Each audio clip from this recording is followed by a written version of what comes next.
Hey guys, good morning. Welcome to my new blog. আজকের ব্লগটা খুবই ইন্টারেস্টিং হতে যাচ্ছে, কারণ আজকে আমি আমার ফ্রেন্ডদেরকে কিছু কোশ্চেন করব, তারা কেন মেডিকেলে এসেছে এবং মেডিকেলে আসার পর তাদের কেমন লাগছে। আজকে তাদেরকে এই রিলেটেড কোশ্চেনগুলো করবো। আর যদি মেডিকেলে তারা না আসতো, কোন প্রফেশনটা চুজ করতো, এই জিনিসগুলো আজকে আমি জানবো।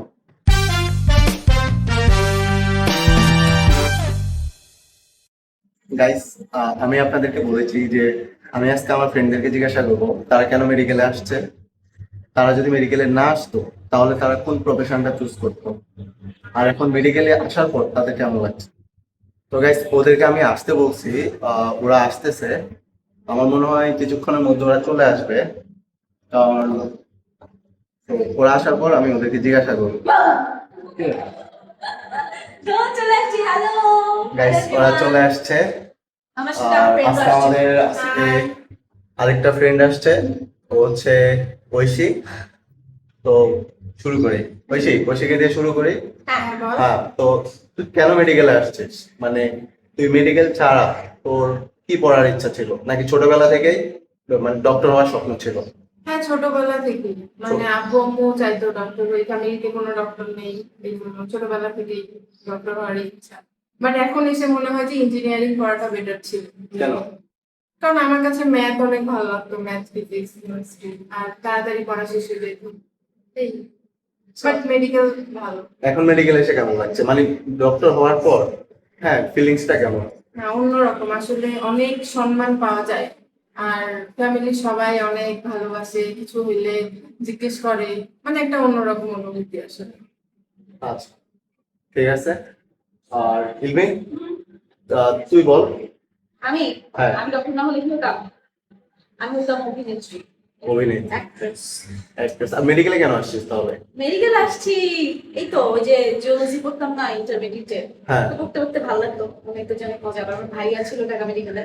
আমি পুরো ইচ্ছা ছিল আমি এডমিশন কোচিং করছিলাম বুয়েট মানে ইঞ্জিনিয়ারিং, বাট লাস্টে থেকে কিভাবে কি হয়েছে না ভাগ্য আমাকে সবল মেরে এখানে নিয়ে আসছে। তোর ইচ্ছা দেখি, মানে তোর কাহিনী দেখি অনেকটা আমার সাথে মিল আছে। আচ্ছা, আমি বাট আই হ্যাভ তোদেরটা নো শেষ রিগ্রেট। করে আমি আমারটা আই বলবো। Have no regret.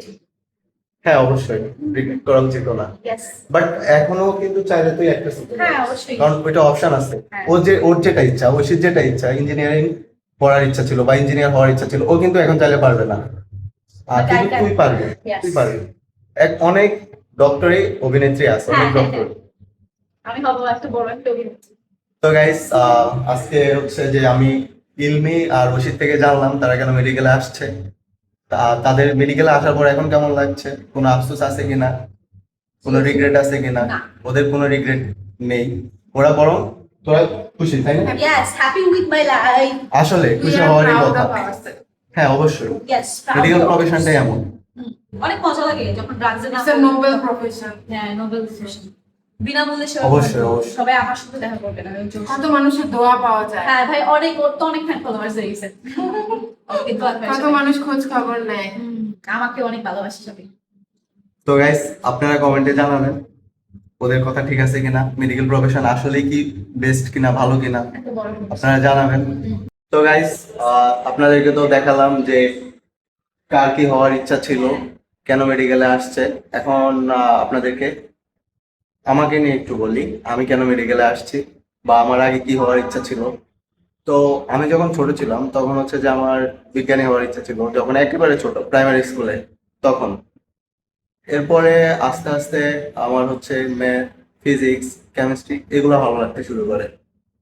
Then biology আমি টোটালি পড়তাম না, বায়োলজি আমার ভালোই লাগতো না। আমি সারাদিন ম্যাথ করতাম সারাক্ষণ।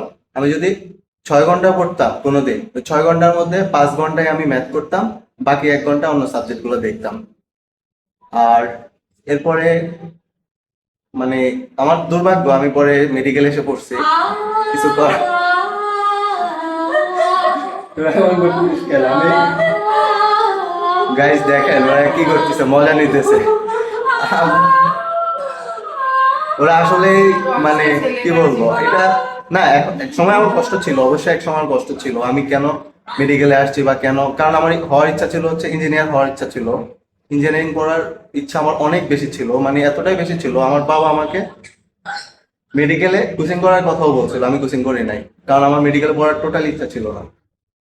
বাট এখন এখন আমি মেডিকেলে পড়ার পর মানে এই প্রফেশনটাকে আমার এত ভালো লাগে যে এটা এখন আমার কাছে এটা বেস্ট লাগে। এটা আসলে আমার কাছে এখন বেস্ট মেডিকেল প্রফেশন। এখন এখন আম- কি কি দিল? কি দিছে না দিছে এটা আর হিসাব আমি পরে করবো, এখন করবো না। তাই জানি না জানি হয়ে অভিমানী ও, পেয়েছি একটা হারাইছি girlfriend কত দিয়েছে। জানি। কিন্তু আসলে মানে মেডিকেলে না আসলে বোঝা যাবে না আসলে এই প্রফেশনটা যে কি, এটা এখানে না আসলে বোঝা যাবে না।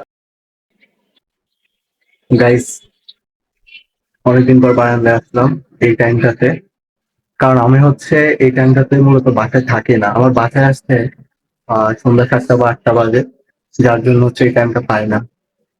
আমার এই টাইমটাতে বারান্দায় এসে বসে থাকতে অনেক ভালো লাগে। এখন হচ্ছে ঠান্ডা বাতাস আছে এখানে, আর টাইমটায় মন যে মানে চারপাশে যে এনভায়রনমেন্টটা দেখতে অনেক ভালো লাগে। আপনাদেরকে একটু দেখায়, এই যে আপনারা দেখতে পাচ্ছেন ভিউটাও সুন্দর, তারপরে হালকা বাতাস আছে, সব মিলে ভালো লাগে। আসলে আহ, আমি আমার ব্লগিং স্টোরিটা আপনাদেরকে একটু বলি। আমার আরো আগে থেকে ব্লগ শুরু করার ইচ্ছা ছিল, কিন্তু আমি আসলে ফাইন্যান্সের জন্য করতে পারি না, যেটা সত্যি কথা। ফাইন্যান্সের জন্য করতে পারি না, এখন আমি অনেক শাই ফিল করি। এখন আমি ক্যামেরার সামনে ঠিক মতো কথা বলতে পারি না। আই হোপ আমি একদিন পারবো। আমি যদি এভাবে ট্রাই করি, আই হোপ আমি একদিন পারবো, আর আপনারা যদি আমাকে সাপোর্ট করেন। তো গাইস, আশা করি আপনারা আমাকে সাপোর্ট করবেন। তো গাইস, আমার ব্লগিং এ আসার ডিটেল যে স্টোরিটা, সেটা আমি অন্য কোনো ব্লগে আপনাদেরকে বলবো। আজকের ব্লগটা এখানেই শেষ করতেছি। দেখা হচ্ছে নেক্সট ব্লগে। আশা করি ব্লগটা আপনার ভালো লেগেছে। ভালো লেগে থাকলে লাইক করে দিবেন, চ্যানেলে নতুন আসলে সাবস্ক্রাইব করে দিবেন। Thank you for watching, bye by.